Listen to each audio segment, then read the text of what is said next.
വനിതാ പ്രാതിനിധ്യമെന്ന ദേശീയ നേതൃത്വത്തിൻ്റെ നിർദ്ദേശം അംഗീകരിച്ച് സംസ്ഥാന BJP ഇനി വരുന്ന തിരഞ്ഞെടുപ്പിനെ നേരിടുന്നത് ശോഭയെ മുൻനിർത്തിയാണ്. ഇതോടൊപ്പം തന്നെ രാജീവ് ചന്ദ്രശേഖറിനും വലിയ തോതിലുള്ള ഒരു സ്വാധീനമാണ് കേരളത്തിൽ സംഭവിക്കുന്നത് എന്ന് വേണം മനസ്സിലാക്കാൻ. അങ്ങനെ സംസ്ഥാന BJPയെ ഇനി ആര് നയിക്കുമെന്നുള്ളതിൻ്റെ സസ്പെൻസ് നീങ്ങാൻ ഒരുങ്ങുന്നു. ഏതാനും ദിവസങ്ങൾക്കുള്ളിൽ തന്നെ ഇക്കാര്യം അറിയാം. ഡൽഹിയിൽ സംസ്ഥാന പ്രസിഡന്റുമാരുടെ സെലക്ഷൻ നടപടികൾ അവസാന ഘട്ടത്തിലേക്കെത്തി. കെ സുരേന്ദ്രൻ ഇനിയും തുടരണമോ വേണ്ടയോ എന്ന കാര്യം, അത് വേണ്ട എന്നുള്ള നിലപാട് ഒരുപക്ഷേ ദേശീയ നേതൃത്വം സ്വീകരിക്കുമെന്നാണ് സൂചന ലഭിക്കുന്നത്. അന്തിമ തീരുമാനമാകാത്തത് കൊണ്ട് തന്നെ BJP കേരളത്തിലെ പുതിയ സംസ്ഥാന അധ്യക്ഷൻ്റെ പ്രഖ്യാപനം വൈകിപ്പിക്കുകയാണ്. കേരള BJPയെ നയിക്കാൻ ആരാണ് വേണ്ടത്? ഏറ്റവും കരുത്തുറ്റ ഒരു നേതാവ് തന്നെ ആയിരിക്കണം. ശക്തമായി തന്നെ മുന്നോട്ട് കൊണ്ടുപോകാനായി സാധിക്കണം. ഏകോപിപ്പിച്ച് ഏറ്റെടുത്ത് മുന്നിൽ നിന്ന് നയിക്കാൻ കഴിയണം. അങ്ങനെയുള്ള വാർത്തകൾ കുറച്ച് നാളായി തന്നെ പുറത്തു വരുന്നു. കൃത്യമായി പറഞ്ഞാൽ 1-2 മാസമായി ഇത് ചർച്ചയാകുന്നു. അധികം വൈകാതെ തന്നെ പുതിയ അധ്യക്ഷനെ കേന്ദ്ര നേതൃത്വം പ്രഖ്യാപിക്കും. ജനപ്രിയ നേതാവ് കൂടിയായിട്ടുള്ള ശോഭാ സുരേന്ദ്രൻ തന്നെ ആയിരിക്കും ഇത്തവണ മുൻപന്തിയിൽ ഉണ്ടാവുക എന്നുള്ള സൂചനകൾ ഇതിനോടകം തന്നെ പലരും ചൂണ്ടിക്കാണിക്കുന്നുണ്ട്.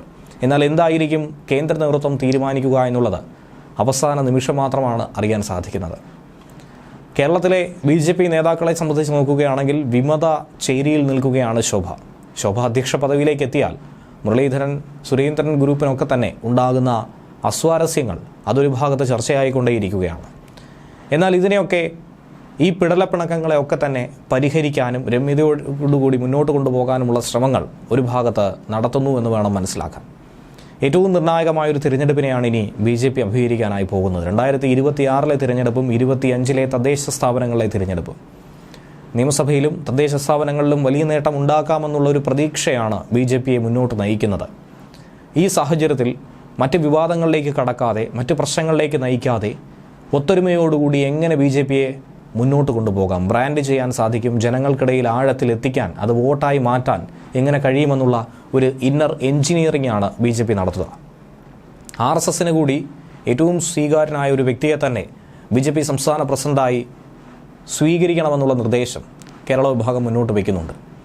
അങ്ങനെ ചോദിച്ചാൽ മുരളീധരനായിരിക്കും ആ സ്ഥാനത്തേക്ക് ഏറ്റവും യോഗ്യനെന്നും ഇതിനു മുൻപും മുരളീധരൻ്റെ നേതൃത്വത്തിൽ നടത്തിയിട്ടുള്ള നീക്കങ്ങൾ, BDJS അടക്കമുള്ള രൂപീകരണം, ഇതൊക്കെ ഒരു പ്ലസ് പോയിൻ്റായി നോക്കി കാണുന്നുണ്ട്. ഇത്തവണത്തെ തിരഞ്ഞെടുപ്പിലും ഒരു ടഗ് ഓഫ് വാർ ഉണ്ടായതും ത്രികോണ മത്സരം നടന്നതും മുരളീധരൻ മത്സരിച്ച ആറ്റിങ്ങൽ മണ്ഡലത്തിലായിരുന്നു. കേന്ദ്ര സഹമന്ത്രിയാണ്, കേരളത്തിലെ ആരാധ്യനായ നേതാവാണ്. അതുകൊണ്ട് തന്നെ അദ്ദേഹം അധ്യക്ഷ പദവി അലങ്കരിക്കട്ടെ എന്നാണ് ഒരു ഭാഗം പറയുന്നത്. കേരളത്തിൽ ഏറ്റവും അധികം മുന്നേറ്റം BJPക്ക് ഉണ്ടാക്കാൻ സാധിച്ചതും മുരളീധരൻ അധ്യക്ഷ സ്ഥാനത്തിരുന്നപ്പോഴാണ്. നല്ല രീതിയിലുള്ള ഒരു പ്രകടനം കാഴ്ചവെക്കാൻ കഴിഞ്ഞതും അദ്ദേഹം തിരഞ്ഞെടുപ്പ് ഗോതയിൽ ഇറങ്ങിയപ്പോഴാണ്. അതുകൊണ്ട് മുരളീധരൻ വീണ്ടും എത്തണമെന്നുള്ള ആവശ്യം ഒരു ഭാഗം ഉന്നയിക്കുന്നുണ്ട്. എന്നാൽ അദ്ദേഹം വന്നാൽ ശോഭയുടെ സാധ്യതകളൊക്കെ തന്നെ മങ്ങുമെന്ന കാര്യത്തിൽ സംശയമൊന്നും തന്നെയില്ല. നിഷ്പ്രഭമാകുമെന്നതും ഒരു സംശയവുമില്ലാതെ പറയാൻ സാധിക്കും.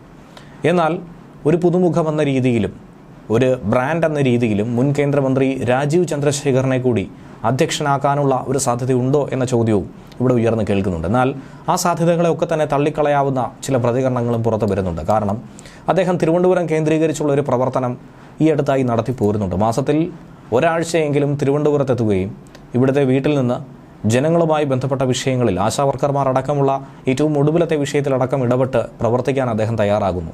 ഇതിനേറെ പറയുന്നു, ഈ നിമിഷം തന്നെ വായ്പാ പരിധിയുമായി ബന്ധപ്പെട്ട് കേന്ദ്രം ചില ആനുകൂല്യങ്ങൾ നൽകുന്നതിനെ കാര്യക്ഷമമായി എങ്ങനെ ഉപയോഗിക്കാമെന്നുള്ള അതടക്കമുള്ള വിഷയങ്ങൾ അദ്ദേഹം പ്രതികരിച്ചിട്ടുണ്ട്.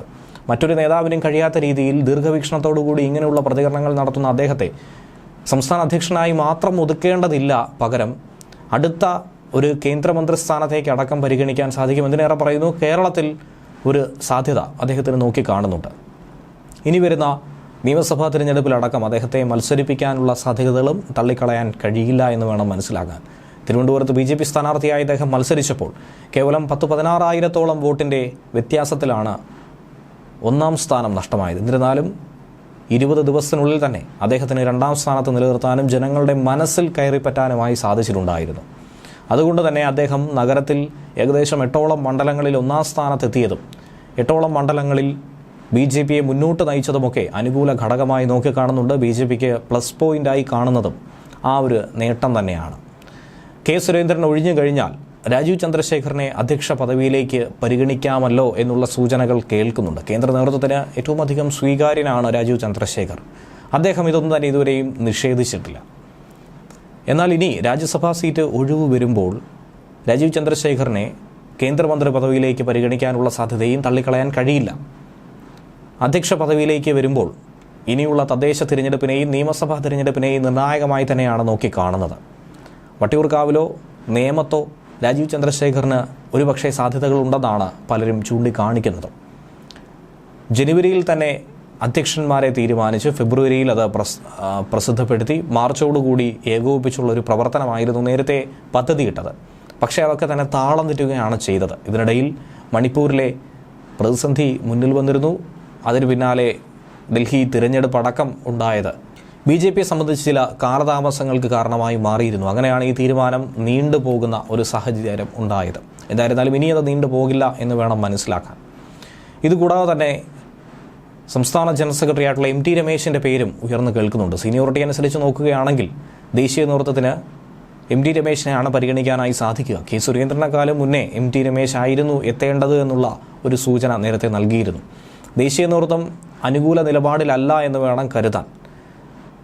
BJPക്ക് നല്ല രീതിയിൽ മുന്നോട്ട് പോകാനും ജനങ്ങളെ ആകർഷിക്കാനും കഴിയുന്ന ഒരു ഫയർ ബ്രാൻഡ് നേതാവിനെ തന്നെയാണ് നിലവിൽ ആലോചിച്ചു കൊണ്ടിരിക്കുന്നത്. അങ്ങനെ നോക്കുമ്പോഴാണ് അതിൽ സാധ്യത കൂടുതലായി രാജീവ് ചന്ദ്രശേഖറിനോ ശോഭാ സുരേന്ദ്രനോ ഒക്കെ തന്നെ ലഭിക്കാൻ പോകുന്നതെന്ന് വേണം മനസ്സിലാക്കാൻ.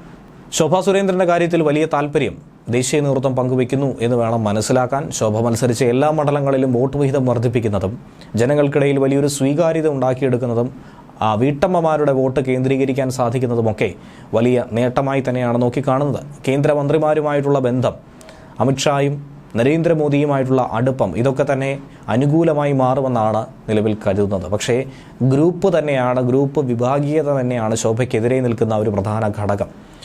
ഒരു സ്ത്രീ തന്നെ BJPയെ നയിക്കട്ടെ, വനിതാ പ്രാതിനിധ്യം ശക്തമായി തന്നെ നേതൃനിരയിൽ ഉണ്ടാകട്ടെ എന്ന് ഒരുപക്ഷേ കേന്ദ്ര നേതൃത്വം തീരുമാനിച്ചാൽ മറ്റൊന്നും തന്നെ നോക്കേണ്ടതില്ല, ശോഭാ സുരേന്ദ്രൻ തന്നെ ആയിരിക്കും ഇനി BJPയുടെ സംസ്ഥാന അധ്യക്ഷ.